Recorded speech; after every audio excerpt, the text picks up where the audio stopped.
Welcome aboard the Pilot Money Guys podcast, where our mission is to help professional pilots build and protect wealth on their journey to financial freedom. This podcast is brought to you by Leading Edge Financial Planning. Hello and welcome to the Pilot Money Guys, Flight 128. I'm your host, Charlie Mattingly. This podcast is brought to you by Leading Edge Financial Planning.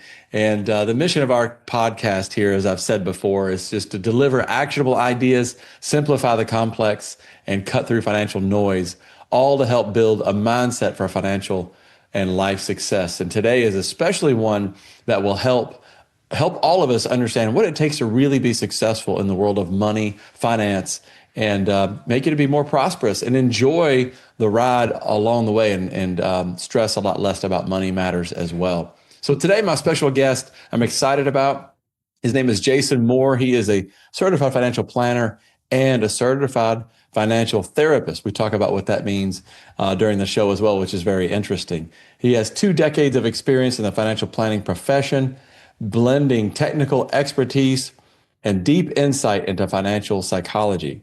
He holds a BS in business from Miami University, an MBA in finance from Wright State University, a master's in financial planning from Kansas State University.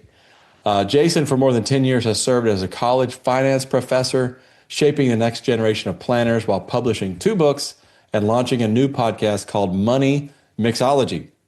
And his podcast explores the irrational behaviors of the human brain regarding spending, saving, investing, and decision-making. It's pretty interesting. Check that out. So it is a great show we have for you today.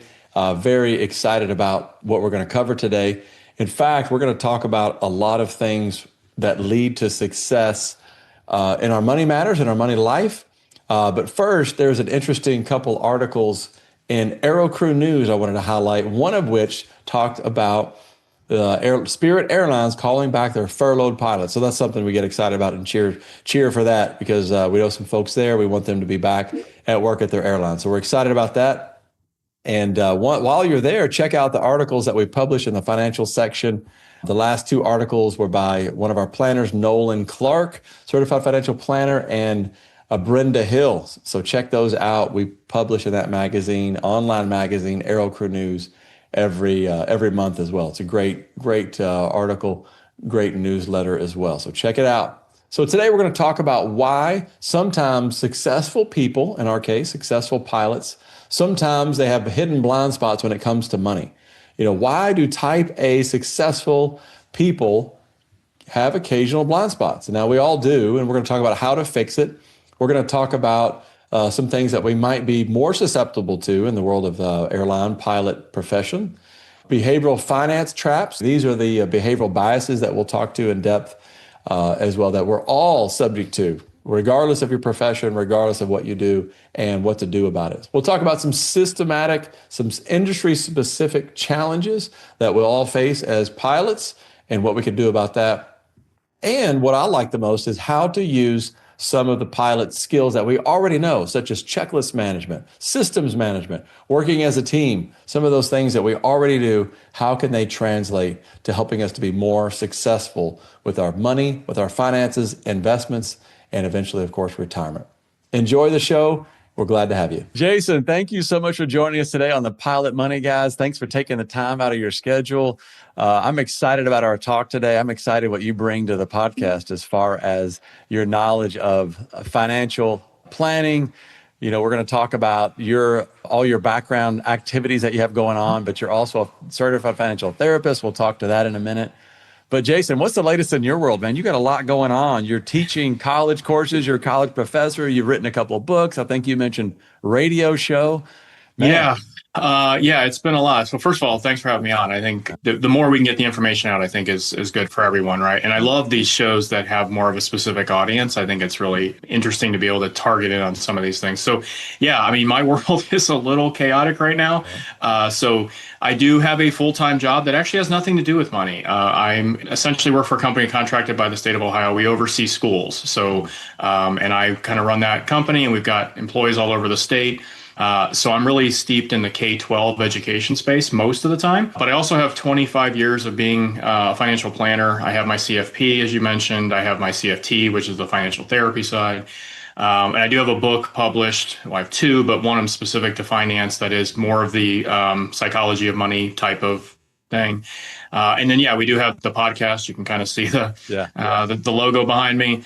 And then we have the radio show. It's the same name. So, so we release 2 episodes a week. And it's really all about the psychology of money and the biases in play and things. I'm guessing most of the stuff we're going to talk about today. Yeah, absolutely. And the podcast is called Money Mixology. So people can look at that, look that up.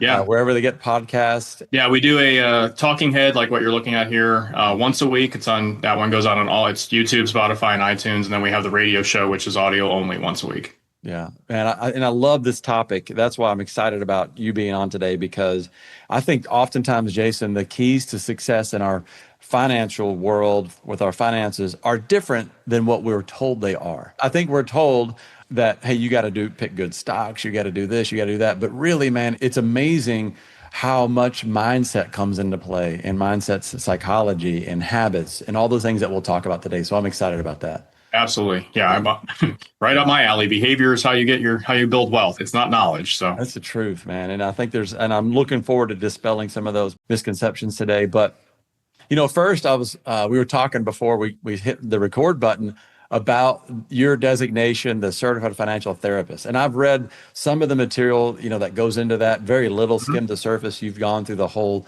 thing. And we were talking about maybe a little stigmatism, like, if I say, we're going to talk about financial therapy today, we might have some people turn off the podcast like, I'm right, with that. I'm done with please that. Please don't do that. Exactly. But it's fascinating. I'm going to let you talk to it, but I'm totally fascinated by, not everybody will need therapy, of course, like we've talked about, but I love the idea of learning from these deep lessons that people that may have the need for therapy, in those difficult times that we've all gone through. We can learn from those scenarios. In fact, I did a podcast with a good friend of mine, Flight 118, Ryan Watson. He's a recovering drug addict, and he runs a successful business now. But man, the lessons we learn in those extreme scenarios apply to all of us. But Jason, what do you think? Yeah, I think, to your point, we were talking a little bit before we got on air here. The reality is that I actually believe most people don't need therapy. I mean, that is an extreme outcome based on your circumstance. And so do occasionally people need it? Sure. Now, I will tell you that most of the time, if you're talking about financial therapy, the most common by a far amount is couples. So that's typically, if we're going to end up in a therapy situation, it's usually 2 people who are having a difference in opinion on, and it's really values. It's utility-based type of discussions. But where I think therapy concepts can be really, really powerful for everyone, again, to your point, whether you really need therapy or not, is when you look at some of the concepts that go into it. For example, we push really hard on those things called money scripts, which is sort of the software coding that's running in the background based on your upbringing, your childhood, your experiences, the community you were a part of, the culture you were a part of. Those all embed some really deep beliefs in your mind. And just unconsciously, you end up acting on them as you grow up. And so if you just take a little bit of time to do some introspection, you don't need to meet with a therapist. There's just the tools that we have available that you can do on your own. And you can learn some of these things. For example, you may quickly realize, this is an example of something I found early on in my journey to the therapy piece, when we had to do a lot of our own therapy stuff is required in order to reach this level. And one of the things I found was that when I'm having a bad day at work or a stressful day with the family or whatever it is, if my mind space is not great that day, I definitely should not go to the stores, because I'm an impulse buyer under that circumstance, right? If I'm feeling good and I go to the store, I'm immune to the impulse purchases. But if I'm under stress, it's one of the ways I self-medicate is to buy something. And so just knowing that alone as a trigger, that's not really going to therapy. That's just realizing something about yourself that can then empower you to make better decisions. So the tools we have within the therapy world can still really help your listeners. Yeah, absolutely. I love those lessons of behavior, habits. And like you said, you don't have to go through therapy. What I've seen just with our clients and interactions and with myself and my wife is, it seems like, Jason, once we just kind of understand each other a little bit, like, hey, this is where I come from. this is what it was like growing up around, with money around our family. And just that understanding and that knowledge seems to be very powerful. It is. And I think, especially when you have a situation, if you happen to have spouses or partners that come from pretty disparate backgrounds, that conversation is critically important. That's my wife and I. And so on the show, and my wife is perfectly comfortable with this. She's heard this conversation 1,000 times. But on the show, we bring it up quite often. My wife was raised with a lot of poverty, very, very poor. They had, utilities turned off, evictions, things like that. I came from money. And so when we got married, it was that she's honestly the reason I went into financial therapy, because I was so fascinated by the differences in our backgrounds. And we had to have the honest conversations to understand, like, what is it you value in the world, and how do you want to use the money? And as a partnership, we have to get on the same page here. And so, there's a lot of those things that can be really helpful if you just take the moment to have the conversations and be sort of open about it. Yeah. Wow. That's awesome, man. That is a neat story. Like you said, those differing backgrounds can really, if they're not addressed, I think at least confessed or communicated, boy, that could lead to some difficult times. Yeah. Can I share one story real quick that'll kind of highlight how this can play out? So one of the mistakes that we make is assuming that the same purchase made by two people is made for the same reason. And so the really good example here is my wife and I both drive, candidly, cars that are probably more expensive than a financial planner would prefer us to do. But that said, people assume that it's for the same reason. It absolutely is not. For myself, I like having a nice car because it is the reward to me. I don't gamble, I don't drink, I don't eat out very often at all. So my reward mechanism for myself is my car. I enjoy my vehicle. That is not the case for my wife. She could care less about that kind of thing. For her, it is very much. She has a distinct flashpoint memory from being a child where she asked her mother to drop her off a block away from school because she was embarrassed by the car that her mother drove. And so for my wife, she never wanted my children to feel that emotional damage. It was all about the kids for her. So this is where, again, you have to be very conscious of the fact that people have these underlying scripts running that may look the same on the surface, but are very different underneath. Wow. Yeah, that's a powerful story. And as you're telling that, I'm thinking about, I have something with cars too. I don't know where this comes from. But I don't want to buy a super nice car, maybe even if I could afford it, because of the perception of me driving around a really super fancy car. You know what I mean? That's weird. Absolutely. Yeah. And lawyers typically have the opposite. Yeah. Lawyers and high professionals, I would assume actually many of your pilot listeners may fall into this. If they're high earners, there's a societal expectation. Well, if you were actually a good pilot, you'd have a nice car. Yeah.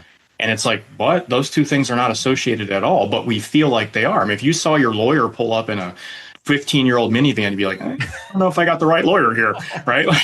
So fair or unfair, it is. I mean, that does happen. So that scripting happens, right? Wow. Well, that's powerful.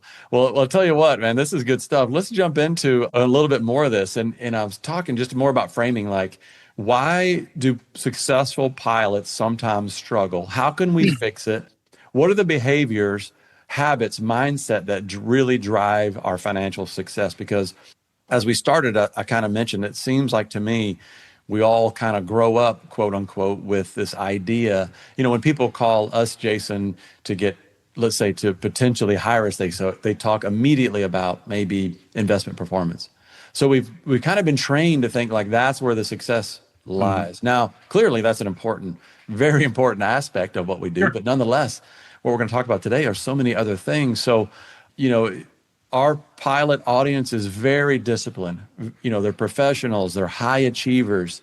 And sometimes what drives success in those areas of life can actually produce blind spots in maybe our finances. But you've seen this before. You mentioned, as we were preparing, like, man, pilots are not alone in that area. It's kind of a common high achieving thing. Yeah. I mean, if you take any of the high achieving professions, lawyers, doctors, pilots, college professors, in many cases, I'm not a PhD, but when you get to the PhD level, these are people that have been the best at what they've done their whole life, and anything they've kind of set their mind out to achieve, they typically have done so. And that has bred overconfidence. And it's specific, or it's important, I should say, for me to be specific that it's overconfidence in areas you are not an expert.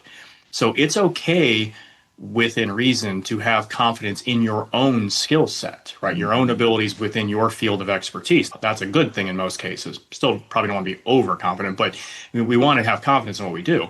But there is this idea that because I am great at XYZ, fill in the blank, I'm automatically great at these other things. And that's just simply not reality. And your listeners, I would just flip it around on them.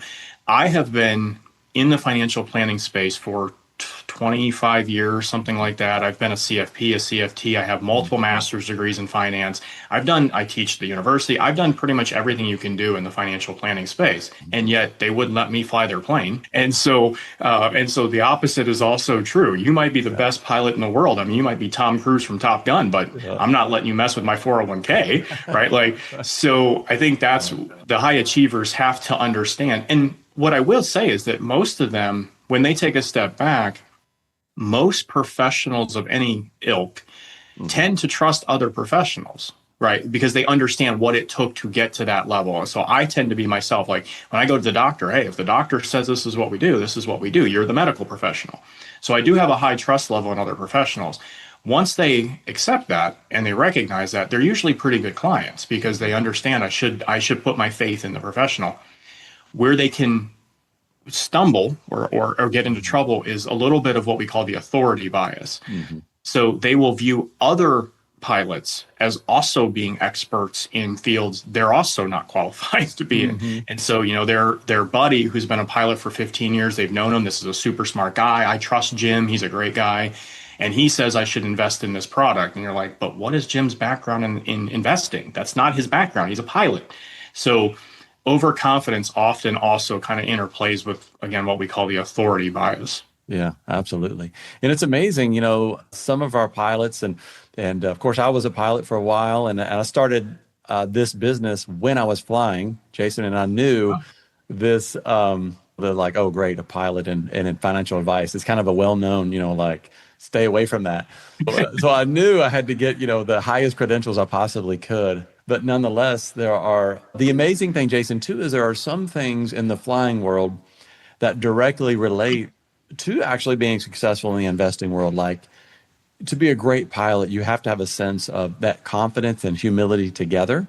There's a sense of risk management, but there's also this world in the flying part that is a little bit more controllable. Like I put in this input and these things happen.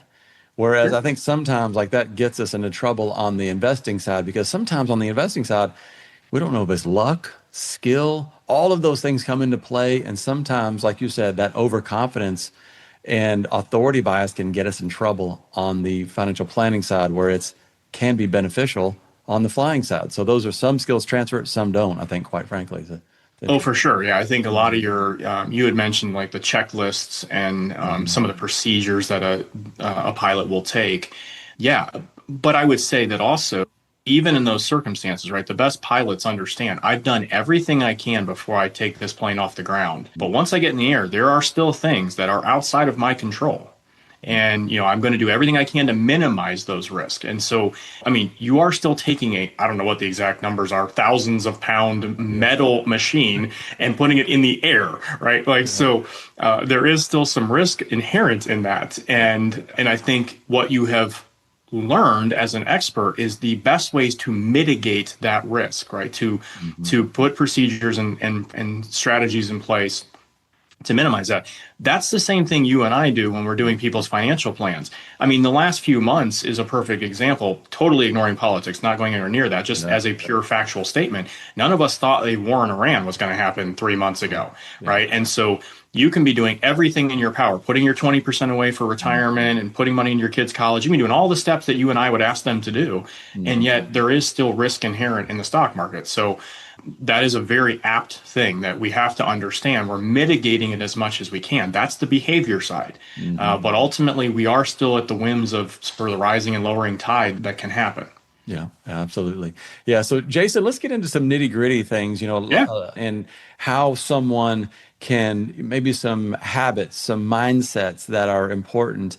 And I'll just start off with one of them. We've talked about the riskiness of being overconfident. Be careful about authority bias. To me, authority bias is a big one because in the cockpit, Jason, we've got this dynamic where there's a captain, there's a first officer, there is inherent authority there, of course. Even it shows up when I'm looking maybe on Facebook for financial information, YouTube, podcasts. It's really hard to discern. So I think one of the first practical things is like, how do we discern who to get information from, what's reliable, what are some of the things we got to watch out for, especially with social media? To me, that's one that's very difficult. Yeah. So social media has caused two fundamental problems on psychology.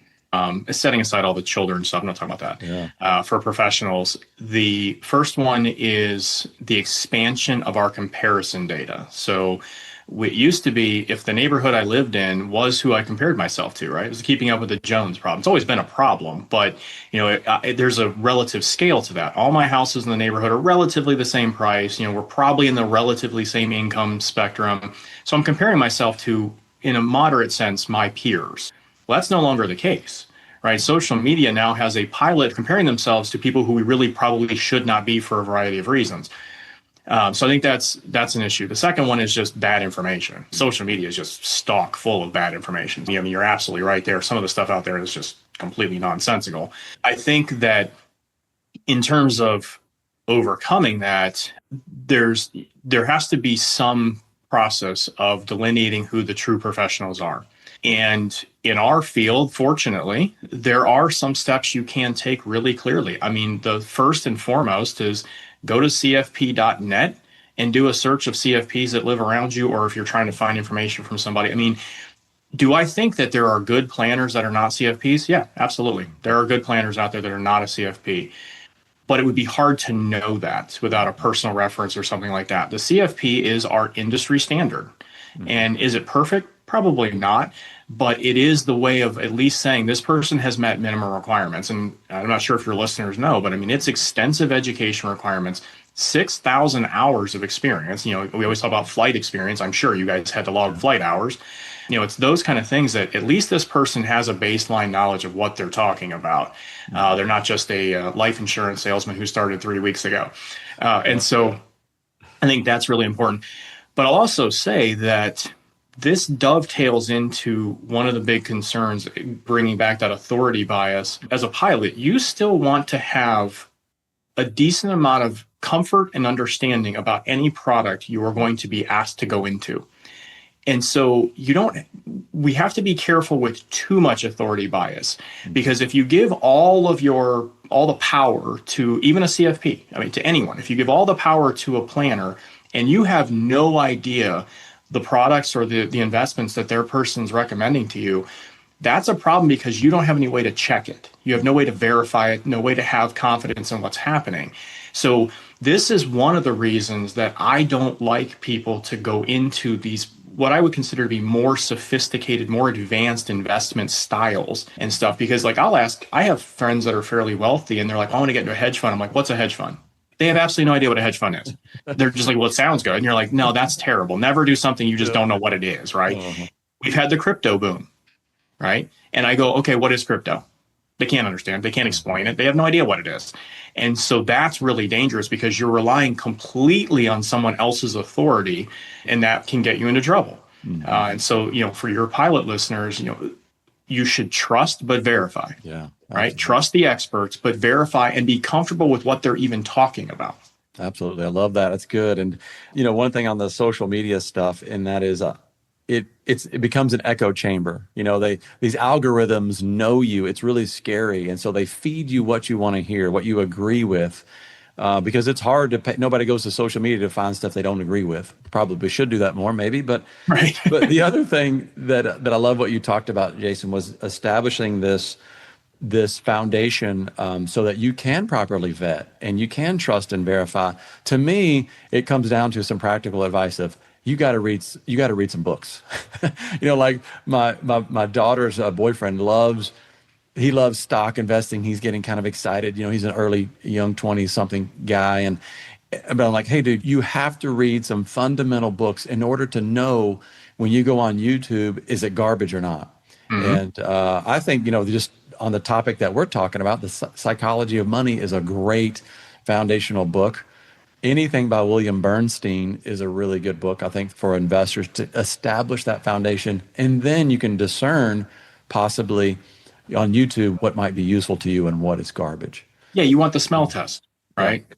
And I think it's, when we talk about just having enough of a comfort level in whatever information you're trusting, I mean, if you go hire a lawyer, would I prefer a lawyer from Harvard? Yeah, probably. But as long as they've passed the bar, I at least know they've met the minimum standard of being a lawyer, right? So I think there are things there.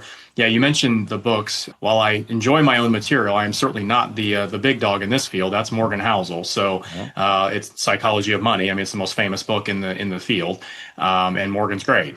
You're right. You should look at those kind of things. Just understand the other piece that I think social media gets wrong is that good investing, good financial planning is boring. Yeah.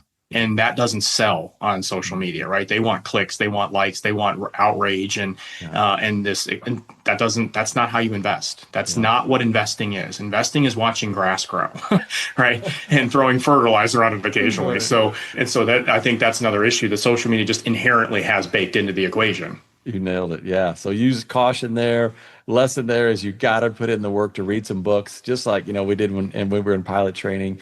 Yep. You got to establish that foundation. But Jason, one of the next things that is interesting and unique, maybe not unique to the pilots, but as we earn higher incomes in our lives, we call it lifestyle inflation sometimes. Sure. But it's amazing to me. It's this idea that we all have. I suffer from it as well sometimes. Like, hey, I make X amount of money. Therefore, I can buy kind of whatever I want. I don't have to think about these things anymore.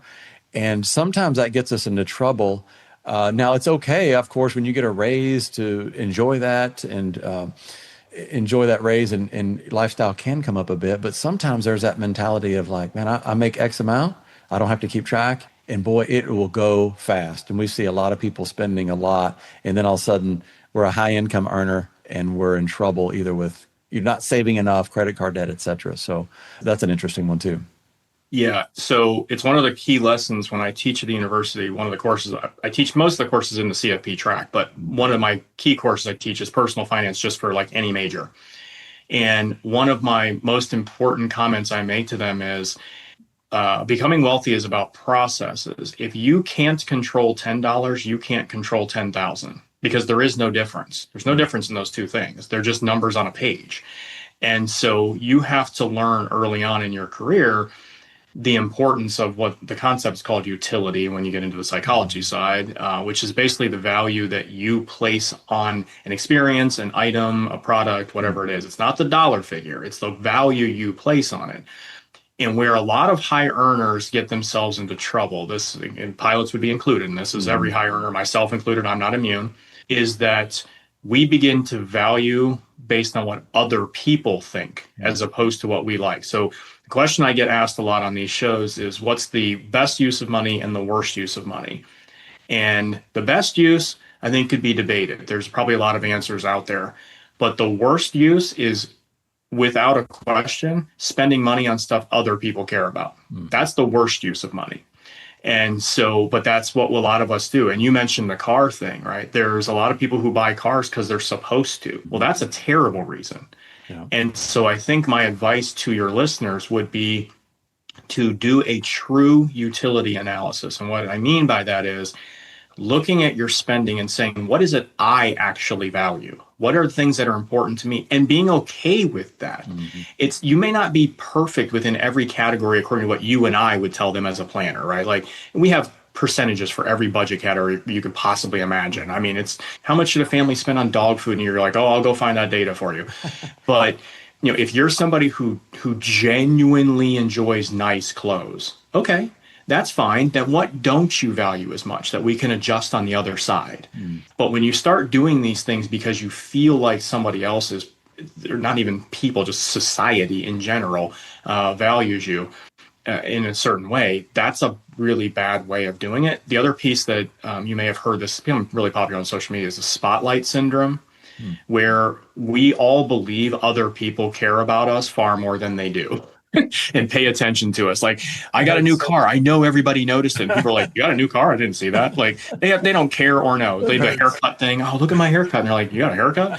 So yeah, other people don't care about what you're driving or wearing and nearly as much as you think they do. Absolutely. Yeah, that's a good one, man. I love what you said there. You just have to take the time, or at least be conscious of what is valuable to you. And I find myself doing that just because it's these thoughts and ideas come to the surface because I think about them all the time. Recently, in fact, we went out to dinner last night with some friends. We had a nice dinner. It was expensive. And I said, you know what? That was expensive, but I'm going to eliminate 2 of the Sunday dinners with our children because they don't care about going. It's not that valuable, and we spend a ton of money when we have all our kids with us. So I'm going to eliminate that. Yeah. To my kids' disappointment. But I was going to say, did you ask your kids about this? But yeah. No, they don't get a say. And I mean, that is really important. I think that one of the reasons I openly acknowledge on all the shows and stuff that I spend quite a bit on our vehicles is because I want to be clearly articulating that we offset that. My wife and I do not eat out. We do not drink. We don't have what you would consider the vices. We don't gamble. Yeah. There's no moral thing for us there. We just don't enjoy it. There's no utility to us. And so we want to route our money in a direction that makes sense to us. And it's a key thing, I think, for all listeners, regardless of their income level or occupation. Your budget is your budget, right? It has to work for your life. Now, you can get an expert to help you remove some of the emotion. That's where experts really are helpful, is you get a partner, spouses in a room. Their utility is going to be very different on different things. You, as the planner yourself, you can say, I don't care what you guys choose to do. It doesn't impact me, right? As long as the budget balances. And so you become that neutral third party that can really help remove the emotion from the conversation. Yeah, absolutely. That's good. But you got to take the time to do it. You got to think about it. And I think then you start to become aware of what's really valuable to you and not other people. And you nailed it, Jason. It's funny that spotlight, I think you call it spotlight syndrome. Spotlight syndrome, yeah. Yeah, it's so funny because a lot of people are worried about going to the gym, right? I don't want to go to the gyms. No, nobody's looking at you. They're looking at themselves in the mirror. They don't care about you. Well, but if you don't post it on social media, it wasn't real anyway. So there you go. Good point. Good point. But some of the other things in our specific to our industry, and I'll tell you, this is less maybe psychological or psychology kind of things, but there's some different moving parts in the world of the airline. As far as the investments, contracts change, new benefits come out. They're a little non-standard. Jason, we've got market-based cash balance plan. We've got non-elective contribution versus a match. We've got even the new IRS rules, which apply to everyone this year, Roth catch up, et cetera, on and on. So there is a little bit more moving parts to some of these airlines systems than, and I'll add on to that a little bit, disability in the airline's a big deal. You could show up to your FAA doctor one day and they go, oh, your heart's got a little murmur and you're done flying. So those are risks that all of our pilots have to think about and prepare for. And sometimes, can we do it ourselves as pilots? Maybe. Some people really get into it and enjoy that, but those are some unique things to the airline field as well. I think, too, one of the things that's really hard for professionals, and pilots would certainly qualify in this category, is that we have to be mindful of the fact that we have our most earning power in a very specific channel. Every single minute those pilots spend screwing around with their investments or going on YouTube trying to figure out how a hedge fund works or whatever they're doing is time they aren't flying and making money. And so, this is not a plug for you or me or our industry. This is to help your listeners maximize their wealth. Let us do our job. It's that simple, right? Go enjoy yourself on your off time. And when you're kind of, your brain is in work mode, go make money being a pilot. Yeah. I think that's a piece that falls in there. And there's also, you're right, I think there's going to be terms that your pilots may have heard of and may at least be familiar with, but they're not going to understand the intricacies. Those are the things that are important. You could choose the wrong investment and end up paying 30% in taxes when we could have avoided that entirely for you if you'd have asked us ahead of time. So those are the things where go be a pilot and let the financial planner be a financial planner. Yeah, no kidding. Absolutely. Jason, what do you think, from the emotional or psychological perspective, it seems like some of our intelligent disciplined professionals like pilots still make emotional decisions. Those are things maybe it's an attractiveness to complexity. Maybe it's like we talked about, this overconfidence, but it almost seems like the PhDs, like you talked about, the doctors, they're almost more susceptible to some of these things. Maybe we've alluded to a few things already, but any other thoughts on that? There is no, and I mean this in a very literal psychological sense, there's no human being that's immune to the emotional decision making. That's by definition how we are wired, unless, and quite literally, unless you happen to be a psychopath. So they are immune to emotional manipulation. But no, I think what is important perhaps for your listeners to hear is you are intentionally being manipulated. And so I graduated with my the master's that pertains to this particular thing is from Kansas State University, so in the financial psychology area. One of the largest employment opportunities for people coming out of that program is to go work for the big marketing firms in the country, specifically to tailor advertising, marketing, promotion to manipulate you. Wow. Because we know what biases will work on you. We know what psychology you are suffering from. And so there's a distinct effort being made by companies to hire people with my similar background, if you will, because if I can tell you today how to fix these things, I can sure as heck tell somebody else how to abuse them. Yeah. Right. And so it is important for people to understand that when you feel that spidey sense that, man, this feels odd, that's by design, right? We're doing that on purpose. And so the best thing you can do for decision making in the financial world is to do what's called written cooling plans. And so I recommend for every client, I don't care what your income level is, the dollars will change, and I'll explain in a minute, but you should have written 3-stage buying processes. So let's just use somebody who makes 100 grand, let's just, for example. Yeah. You would say for you and your spouse, you'd sit down and say, listen, any purchase under $50 we're able to make without any real question. We can kind of just do it. We make enough money, we're okay. Any purchase between 50 and 500, just as an example, we must come home and we must wait 24 hours before we make that decision. And anything over $500, we have to come home, have a discussion about it, and wait 3 days or whatever plan you want to come up with. Because all of these things that I could do to you to manipulate you work on emotion. As soon as you cool the emotion down, that effect runs out. It doesn't work anymore. Mm-hmm. And so if you can remove yourself from that process, you will completely eliminate their ability to essentially manipulate you, which is really important. But keep in mind that those dollar figures are relevant to income level, obviously. Yeah. And so you want to have a discussion and perhaps even with you, they could sit down with you and say, hey, what's a reasonable dollar figure? And you would look at their financials and go, hey, anything below 100, you're probably fine. You make enough money, but anything over that, hey, let's have a discussion or whatever. But there's power in writing it down because then you understand I'm committing to this sort of process, this checklist that we mentioned earlier that professionals tend to like, that there's a very distinct process I follow to make better decisions. Wow, that's good. I love it. And, sometimes, and I feel this, like, oh, that's juvenile. I don't need to do that 3-step process. I'm making a lot of money, but that's our pride talking, you know what I mean? And so I think, like you said, adjust the numbers appropriately because the marketing machine is powerful. Like you said, these companies, they're not messing around. They're spending billions of dollars on your attention and, let's quite be honest, manipulating how you feel to buy their product. And it's powerful. So I love that idea of just waiting, discussing, setting levels, because there's the anchoring effect, all those kinds of things, right? And it applies even more in today's world because we used to just say, don't go to the mall, right? Just stop going to the mall and you won't have this problem. But now your phone is the number one shopping tool you have, and you have that with you at all times, right? So you have the ability to blow money daily at, unlimited amounts. The other piece is that same rule applies to investments. To all of these, and I'm going to use the word investments very loosely here, all of these opportunities that your friends keep telling you about, right?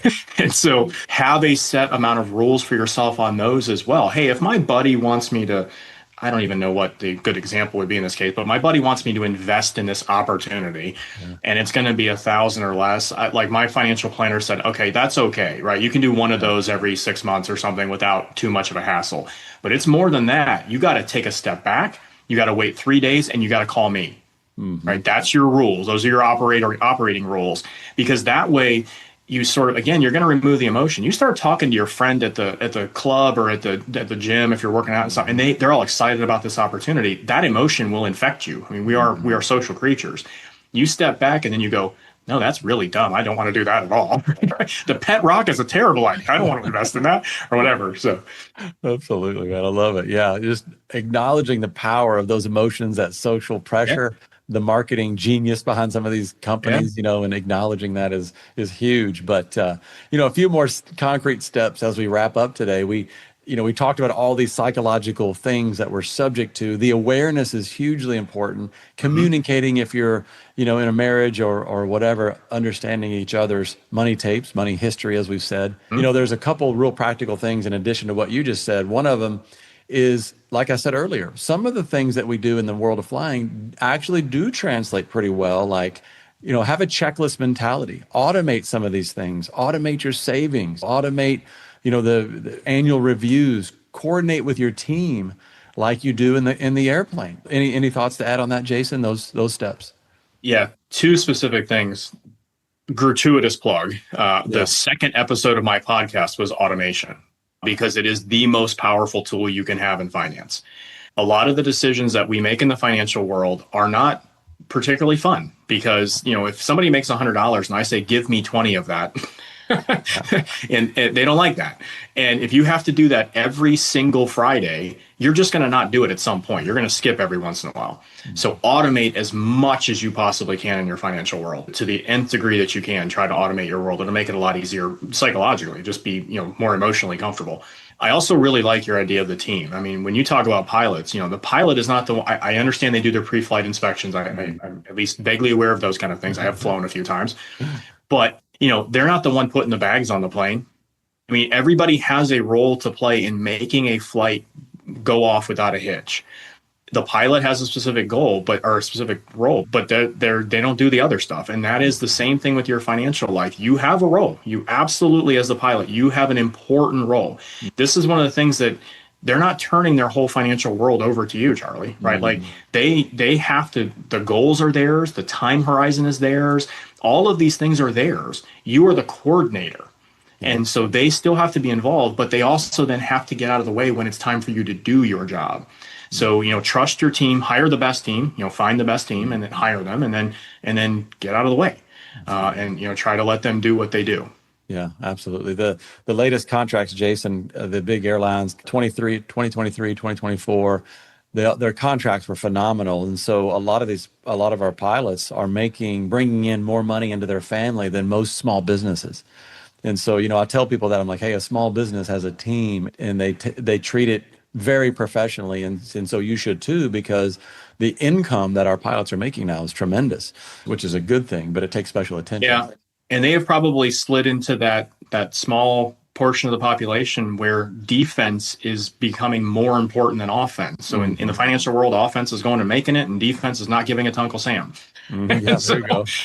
And they probably need a lot of tax advice, right? But they probably don't recognize that taxes become as or more important than income raises. Yeah. You don't want to give 40% of it away. So, I think they definitely need to look at shifting the burden of their small business, as you say, to the professionals. Let them run that business. Yeah, and at least have people you trust in your life, and things like that as well. But, one of the other things that translates pretty well from the world of flying is this accountability and debrief. We used to, after every flight, hey, how did it go? What can we do better? And so I think those are things that we can integrate into, our listeners anyway, integrate into their own finances is, hey, how's my net worth? What's my personal balance sheet? Is it healthy? And being honest with ourselves and tracking those things, again, like we do in the flying world and like a small business would, their profit and loss statement. Yeah, I think there's a lot of power in any kind of accountability structure like that for a number of reasons. Number one, it will help you avoid authority bias, right? If you hire the right person, at least who you believe to be the right person, but it's trust but verify, right? So you're still gonna check on it. It also will give you personally a lot of psychological momentum. It's one thing to have sort of your money off in the corner over there with Charlie taking care of it. Mm-hmm.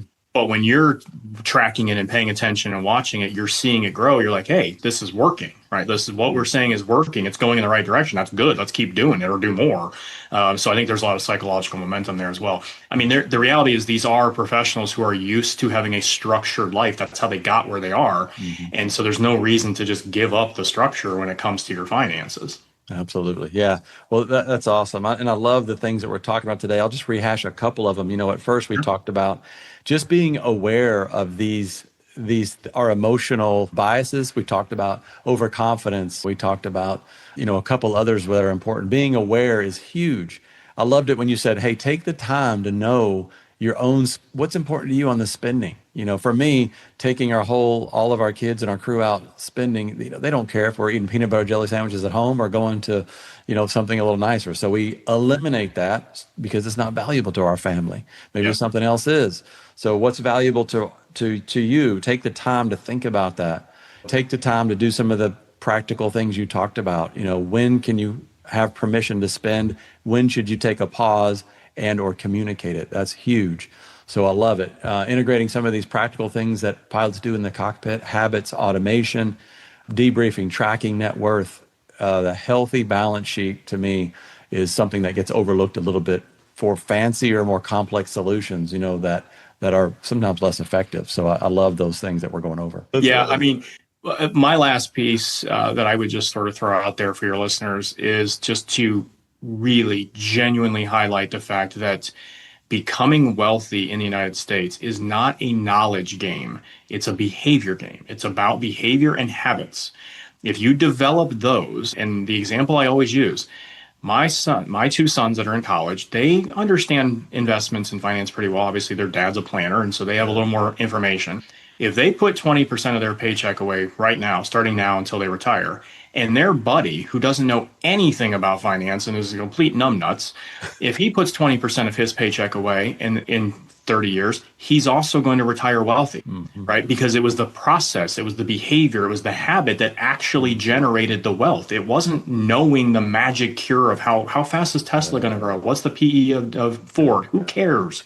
So yeah, just to the listeners, please take the time to build solid processes, to build solid habits and behaviors. And that's where a planner gives you that leg up because they know those steps. They know the process and the plans to put in place. And you don't have to reinvent this roadmap. They'll hand you the roadmap and then just go activate it, hopefully automate it. Absolutely. I love it. And we talked about books and things to establish that foundation. I can't resist throwing out Atomic Habits by James Clear.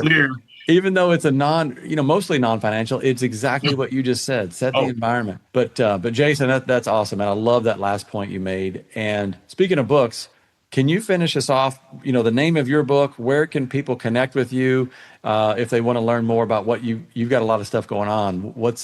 Give us the skinny on that. Yeah. So my book's on Amazon. It's called Crazy Money by Jason Moore. And it is essentially 3 parts. The first part of the book goes through money history. So it talks about your money scripting and there's exercises in the book to help you explore your own history.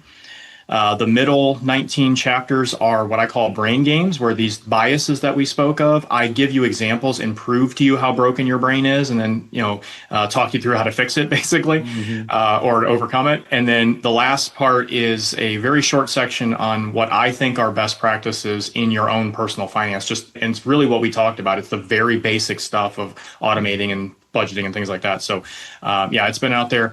If they have questions that they specifically want to ask me, the email is the easiest way. It's info@moneymixology.com. And then obviously the podcast is out there for everybody to listen to. And the podcast is very specifically about the interaction of psychology and money. I don't get into like details of how 401ks work or anything like that. It is all kind of what we're talking about today. It's all the psychology of becoming better at controlling your money and automating and things like that. I love it. Awesome, Jason. Thank you so much, man, for taking the time today. I'm a firm believer that what you said is so true. It's about the mindset, the discipline, the environment that we set ourselves up for. That's what leads to success, and knowing some things that are going to bite us, and having that awareness is key to success as well. But Jason, thanks again, man. I appreciate your time today. And thank you for having me on. I appreciate it. It's awesome. Absolutely. Look forward to doing it again sometime. Thank you very much. Thanks. You guys have a good day. Hello, Pilot Podcast family. Charlie here. I just wanted to share with you something we've just recently developed. In the show notes, you're going to see the Pilot Wealth Index. We want you to check it out, give it a shot. It's a quiz, a short questionnaire that allows you to understand, are you on track? We have a lot of people that say, hey, we just want to know if we're on track. Are we where we should be at this stage of our flying career, airline career, whatever it might be? How am I doing? Am I close to my peer group? Am I behind? Am I ahead? We've developed some questions, some metrics that we think if you go through this and check it out, answer the questions, you will have a very good idea of where you stand.